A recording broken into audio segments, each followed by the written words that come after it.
Hello again, YouTubers. I'm Captain Jim Hanley down here in Marathon, Florida, working for Food Chain Charters, foodchainfishing.com. Check it out. During the summer, I'm on Lake Erie for Jim Hanley's Charters, and my website is northeastoutdoors.com. Hey, if you like this kind of content, please subscribe and hit that like button too. I really appreciate it. Today, I thought I'd talk a little bit about the big differences between fishing in the Keys and fishing on Lake Erie. Big difference here is at the end of the day. What do we do at the end of the day? Back home in Buffalo, when I'm fishing out of Lake Erie, it's pretty easy. I fish a longer day.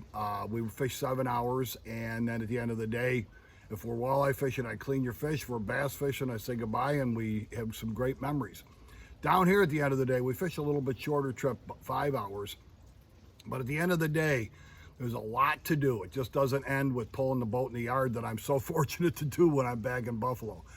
But down here, it's always necessary to clean your boat. The salt water in the Gulf of Mexico and the Atlantic Ocean is beyond comprehension. You get sprayed, you taste it, it's just unbelievably salty. So you can imagine what that does to your rods and your reels, your motors, all the various things you have on your boat that are metal. Really affects them. A lot of aluminum, a lot of stainless steel on boats down here. So after pulling the boat in the yard, the first thing that I do is flush the motors.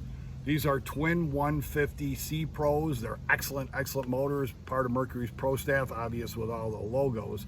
But to maintain a motor down here, even if it is a saltwater version, you need to flush it out. Mercury has this very convenient flushing port right here. So we pull it out, we hook up our hose, we flush the motors, make sure that all the ports are leaking water.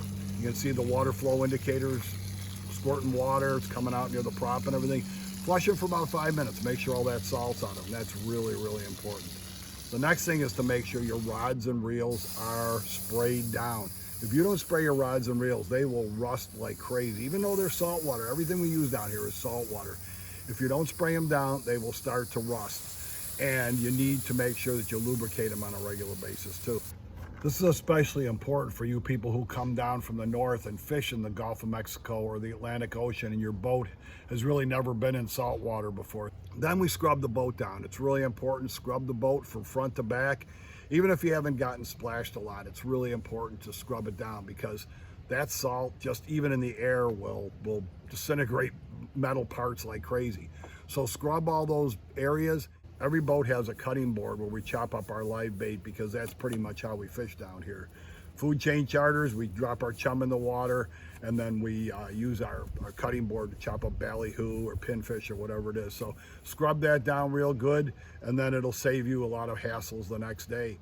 All right, so I hope you enjoyed this little video on cleaning up your saltwater boat at the end of the day. It'll help you keep your equipment much longer, maintain it. It'll last a lot longer.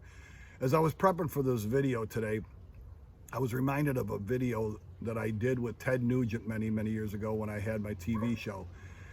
At the end of the interview, Ted said to me, "Jim, are you political?" And I said, "No, not really." He said, "Jim, you owe it to your blood brothers and blood sisters to stand up for the rights to hunt, shoot, trap, fish, and enjoy the outdoors.